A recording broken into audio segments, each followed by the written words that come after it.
तो बच्चों, पिछले वीडियो में हमने बात की थी अम्ल एवं क्षारक के जलीय विलयन में होने वाले अभिक्रियाओं के विषय में व पीएच मान के बारे में। इस वीडियो में हम बात करेंगे लवणों के विषय में। हमारे दैनिक जीवन में कुछ सामान्य लवण उपयोग किए जाते हैं, उन्हीं के बारे में हम आधारभूत जानकारी इस वीडियो में प्राप्त करेंगे। इससे पहले कि हम लवण पर आए, हमें यह जानना आवश्यक है कि लवण क्या होते हैं और उनका पीएच मान किस प्रकार निर्धारित किया जाता है। जैसा कि हम इससे पहले के वीडियोस में भी जान चुके हैं कि जब अम्ल एवं क्षारक आपस में अभिक्रिया करते हैं, उसके परिणाम स्वरूप लवण एवं जल बनता है और इस अभिक्रिया को हम कहते हैं उदासीनीकरण अभिक्रिया। फिर से हम एक उदाहरण लेते हैं। एक अम्ल है, वही सामान्य, इसका नाम बताएं, हाइड्रोक्लोरिक अम्ल, बिल्कुल सही। और एक क्षारक हम लेते हैं सोडियम हाइड्रोक्साइड। जब ये अभिक्रिया करते हैं तो अभिक्रिया के परिणाम स्वरूप एक लवण बनता है। लवण है सोडियम क्लोराइड और साथ में जल बनता है। तो किसी भी रासायनिक अभिक्रिया में अम्ल एवं क्षारक की आपसी अभिक्रिया के परिणाम स्वरूप लवण और जल बनता है। तो लवण में एक बात ध्यान देने लायक है कि लवण हमेशा धातु एवं अधातु का यौगिक होता है। एक भाग धातु होता है और एक भाग अधातु होता है। तो धातु एवं अधातु का यौगिक लवण कहलाता है। लवण का जो पीएच है वो निर्भर करता है कि हमने जो भी यहां पर अम्ल व क्षारक उस लवण को बनाने के लिए उपयोग किए हैं, उनका पीएच मान क्या है। तो हम इसको इस तरह से समझ सकते हैं कि यदि हम प्रबल अम्ल व प्रबल क्षारक उदासीनीकरण अभिक्रिया में उपयोग करेंगे तो जो लवण बनेगा वो उदासीन होगा। जैसे कि इसमें हम उदाहरण ले लें कि हाइड्रोक्लोरिक अम्ल एक प्रबल अम्ल है, सोडियम हाइड्रोक्साइड एक प्रबल क्षारक है, तो परिणाम स्वरूप बनने वाला लवण जो सोडियम क्लोराइड है वो एक उदासीन लवण है। तो यहां पर हम लिख लेते हैं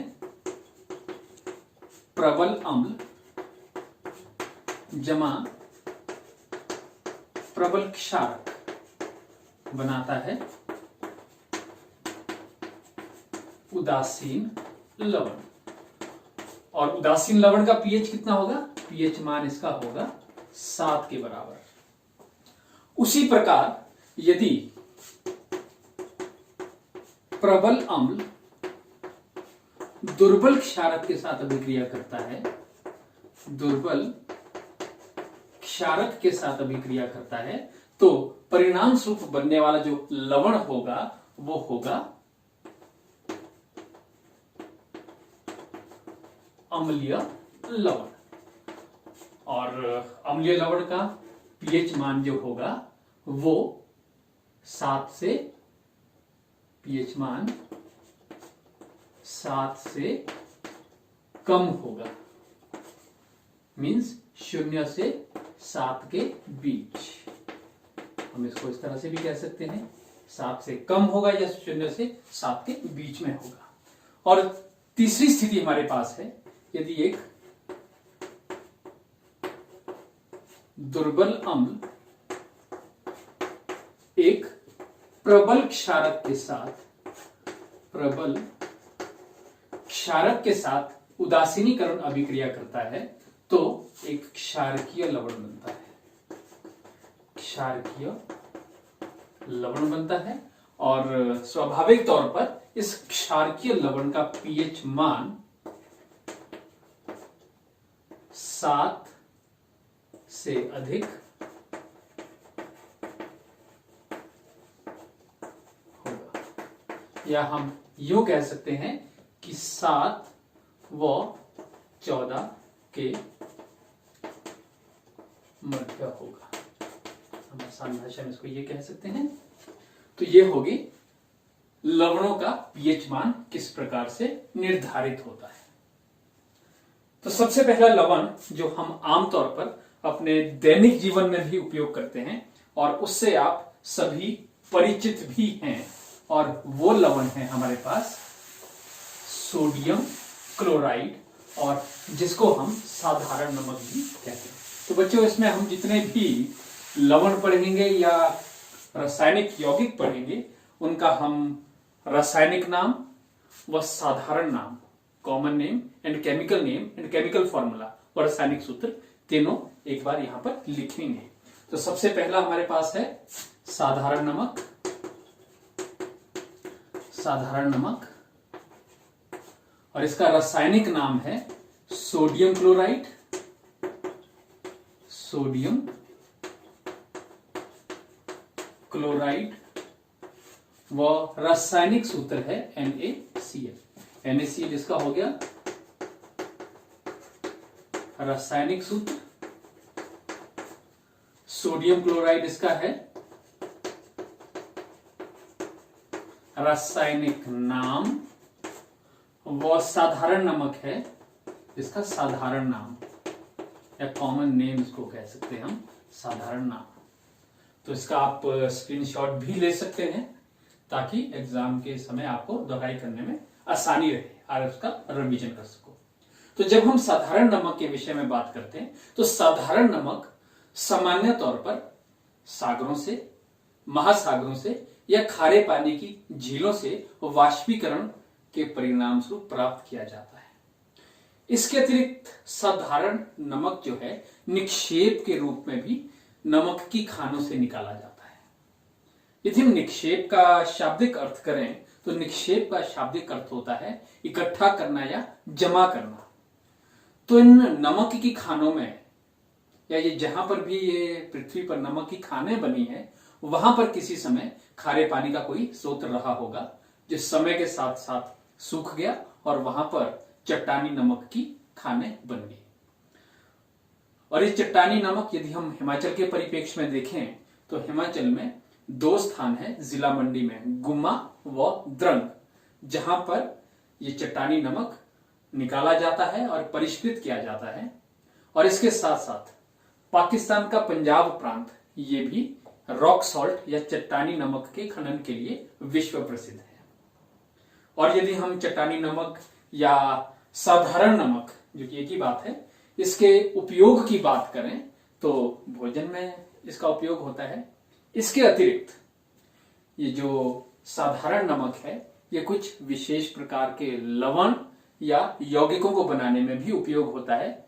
उनमें से कुछ के नाम मैं आपको यहां पर बता देता हूं, जैसे सोडियम हाइड्रोक्साइड को बनाने में, सोडियम बाइकार्बोनेट या बेकिंग सोडा जिसको हम कहते हैं उसको बनाने में, सोडियम कार्बोनेट या धावन सोडा को बनाने में, या ब्लीचिंग पाउडर को बनाने में, कैल्शियम ऑक्सीक्लोराइड। इन सब के निर्माण में भी प्रत्यक्ष या परोक्ष रूप से सोडियम क्लोराइड का उपयोग किया जाता। तो इसको आप सोडियम क्लोराइड के उपयोग में लिख सकते हो। ठीक है बच्चों, तो हमारे पास जो अगला यौगिक है, अगला यौगिक हमारे पास है सोडियम हाइड्रोक्साइड। अगला यौगिक हमारे पास क्या है? Sodium hydroxide. तो सबसे पहले हम इसका साधारण नाम जानेंगे, उसके बाद हम इसका सूत्र जानेंगे। रासायनिक नाम हमारे पास है, यहां पर लिख देते हम रासायनिक नाम। रासायनिक नाम, रासायनिक नाम इसका है सोडियम हाइड्रोक्साइड। सोडियम हाइड्रोक्साइड रासायनिक नाम है। उसी प्रकार रासायनिक सूत्र की अगर हम बात करें, रासायनिक सूत्र इसका है NaOH। और यदि हम बात करें इसके साधारण नाम की, साधारण नाम इसका है कास्टिक सोडा। इसको हम क्या कहते हैं? Caustic soda.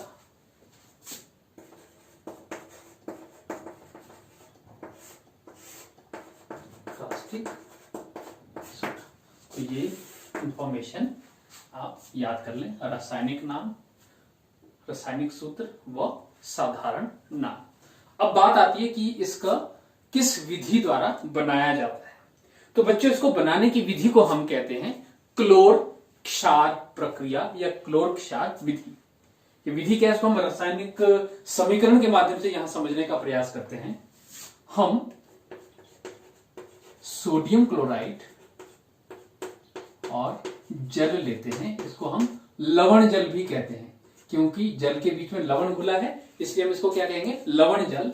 और इसकी अभिक्रिया के परिणाम स्वरूप हमारे पास जो उत्पाद बनता है, उत्पाद हमारे पास बनता है, यहां पर आप देखें उत्पाद बनता है sodium hydroxide plus chlorine gas बनती है व हाइड्रोजन गैस बनती है। हमारे पास बनेगी हाइड्रोजन गैस व क्लोरीन गैस, हाइड्रोजन गैस बनती है व क्लोरीन गैस बनती है। अब यहां पर देखें कि सोडियम हाइड्रोक्साइड एक क्षार है, जैसे कि हमने पहले वीडियो में समझा था कि क्षार किसे कहते हैं, जल में घुलनशील क्षारक को हम कहते हैं क्षार। तो सोडियम हाइड्रोक्साइड एक क्षार है और क्लोरीन गैस, तो क्योंकि क्षार व क्लोरीन इस रासायनिक अभिक्रिया में बन रहे हैं, इसलिए हम इस रासायनिक अभिक्रिया को तो क्या नाम देते हैं, क्लोर क्षार अभिक्रिया। तो प्रश्न है कि सोडियम हाइड्रोक्साइड किस विधि द्वारा या किस अभिक्रिया द्वारा या किस प्रक्रिया द्वारा बनता है, तो वो है क्लोर क्षार अभिक्रिया या क्लोर क्षार प्रक्रिया। तो बच्चों, दूसरी बात इसमें यह है कि ये क्लोर क्षार प्रक्रिया है क्या, कि जब हम लवण जल का विद्युत अपघटन करते हैं, लवण जल के विद्युत अपघटन के कारण लवण जल के विद्युत अपघटन के परिणाम स्वरूप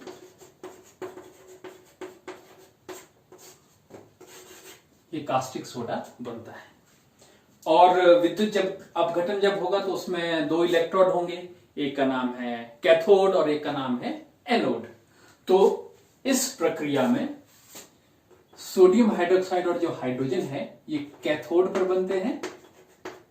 कैथोड पर क्या बनते हैं, सोडियम हाइड्रोक्साइड वो हाइड्रोजन गैस, वो एनोड पर मुक्त होती है।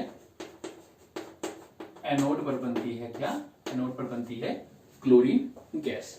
तो बच्चों, ये है हमारी क्लोर क्षार अभिक्रिया, जो कि लवण जल के विद्युत अपघटन द्वारा सोडियम हाइड्रोक्साइड, हाइड्रोजन गैस व क्लोरीन गैस उत्पन्न करती है। तो इसमें हमारे पास 3 उत्पाद बने हैं। इन 3 उत्पाद का जो उपयोग है वो भी अलग अलग है। सबसे पहले यदि हम हाइड्रोजन गैस की बात करें तो हाइड्रोजन गैस ईंधन के रूप में उपयोग होती है, और जो खाद के रूप में अमोनिया उपयोग होता है, उस अमोनिया को बनाने के लिए भी इस हाइड्रोजन गैस का उपयोग किया जाता है। तो 2 यूज है इस हाइड्रोजन के, एक ईंधन के रूप में व अमोनिया बनाने के लिए। दूसरा क्लोरीन के उपयोग। क्लोरीन के उपयोग आप ले सकते हो कि ये जल की स्वच्छता के लिए उपयोग किया जाता है। ये पीवीसी या पॉलीविनाइल क्लोराइड जल की स्वच्छता के लिए, जल की स्वच्छता या उसे रोगाणु मुक्त बनाने के लिए,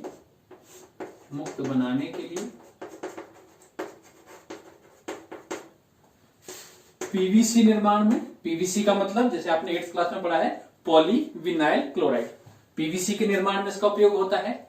इसके अतिरिक्त कीटनाशक पीवीसी निर्माण में व कीटनाशक के निर्माण में,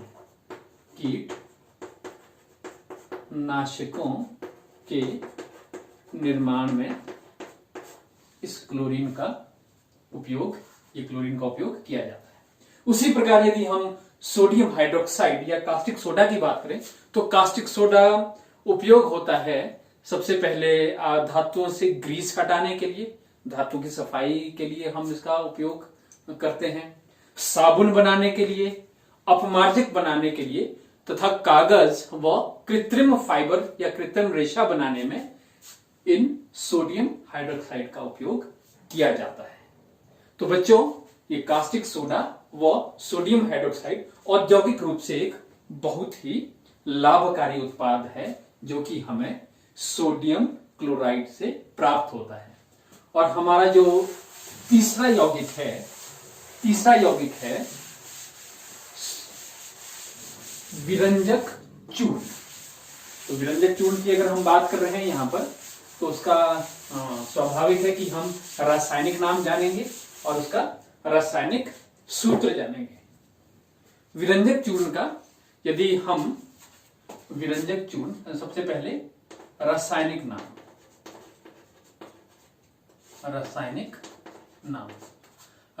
नाम इसका है कैल्शियम ऑक्सीक्लोराइड। क्या है? कैल्शियम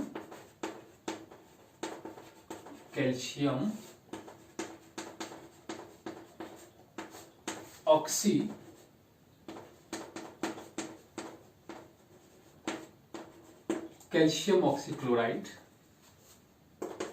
और अगर हम इसका साधारण नाम की बात करें तो साधारण नाम इसका होगा,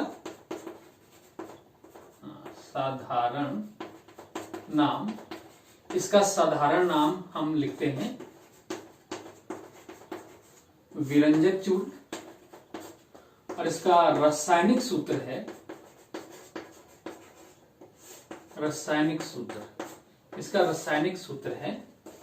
CaOCl2। तो ये विरंजक चूर्ण के बारे में आधारभूत जानकारी। और यदि हम विरंजक चूर्ण के निर्माण की बात करें तो इसका निर्माण बहुत सिंपल है कि जब हम शुष्क कैल्शियम हाइड्रोक्साइड हम लेंगे, शुष्क कैल्शियम हाइड्रोक्साइड में से जब हम क्लोरीन गैस, और क्लोरीन गैस कहां से आती है? क्लोरीन गैस जो हमने पिछली अभिक्रिया में, जो क्लोर क्षार अभिक्रिया की हमने बात की थी, क्लोर क्षार अभिक्रिया में जो क्लोरीन बनी थी आपके एनोड पर, उस क्लोरीन का उपयोग यहां पर किया जाता है।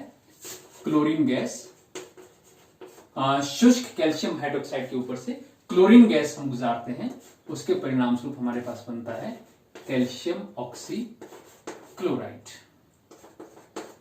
तो बच्चों, इस वीडियो में हमने जितनी भी रासायनिक अभिक्रियाएं लिखी हैं उनमें से बहुत सी रासायनिक अभिक्रियाएं संतुलित नहीं थी। तो जहां पर भी आपको लगता है कि रासायनिक अभिक्रियाएं संतुलित नहीं है, तो आप उन रासायनिक अभिक्रियाओं को साथ साथ में संतुलित भी करते रहें। जैसे कि हम यहां पर बात कर रहे हैं कि यहां पर बनता है कैल्शियम ऑक्सीक्लोराइड, और कैल्शियम ऑक्सीक्लोराइड के साथ साथ यहां पर बनेगा जल। तो आपको जहां पर भी लगता है कि रासायनिक अभिक्रिया यदि संतुलित नहीं है, तो उस रासायनिक अभिक्रिया को आप संतुलित भी करते रहे। अब हम बात करते हैं कि विरंजक चूर्ण क्या होता है।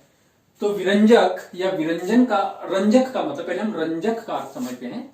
रंजक का अर्थ है किसी चीज को रंगने वाला या रंगना, और विरंजक का मतलब सीधा सीधा हो गया कि रंग को हटाना। तो विरंजक चूर्ण का जो उपयोग है, किसी भी कपड़े से या किसी रेशे से या कागज उद्योग में रेशों को या कागज की लुगदी को सफेद बनाने के लिए, उसमें से जो रंजक होंगे या रंग होंगे उनको हटाने के लिए इसका उपयोग किया जाता है। तो इसको हम विरंजक कार्य भी कहते हैं, विरंजन कर्म भी कहते हैं। तो विरंजक चूर्ण, जैसा कि आप सूत्र यहां पर देख रहे हैं, कैल्शियम ऑक्सीक्लोराइड, इसका उपयोग सबसे पहले तो उपचायक के रूप में बहुत से उद्योगों में उपयोग किया जाता है। ये पानी को रोगाणु मुक्त करने के लिए उपयोग किया जाता है। और इसके अतिरिक्त ये लॉन्ड्रीज में उपयोग, लॉन्ड्री मीन्स जो ड्राई क्लीनिंग की दुकानें होती है जहां पर कपड़ों को धोया जाता है, वहां पर भी यदि कपड़ों पर कोई हल्के फुल्के दाग हो तो वहां पर बहुत तनुकृत अवस्था में इस विरंजक चूर्ण का उपयोग उन दागों को हटाने के लिए किया जाता है। और इसके अतिरिक्त विरंजक चूर्ण का अधिकतर उपयोग आपके कपड़ा उद्योग में किया जाता है, जैसे कि आप यहां पर देख रहे हैं कि एक जो रंगीन फाइबर होगा या उसमें अलग अलग तरह के रंग होंगे, उनको हटाकर उसको हम सफेद कर देते हैं ताकि उस पर हम नए नए अपने पसंदीदा रंग चढ़ा सके। तो ये विरंजक चूर्ण का मुख्य उपयोग है। तो बच्चों, इस वीडियो में हमने बात की सोडियम क्लोराइड के बारे में, हमने बात की कास्टिक सोडा के बारे में व विरंजक चूर्ण के विषय में। अगले वीडियो में हम बात करेंगे सोडियम बाइकार्बोनेट व सोडियम कार्बोनेट के बारे में। इस वीडियो में इतना ही। धन्यवाद।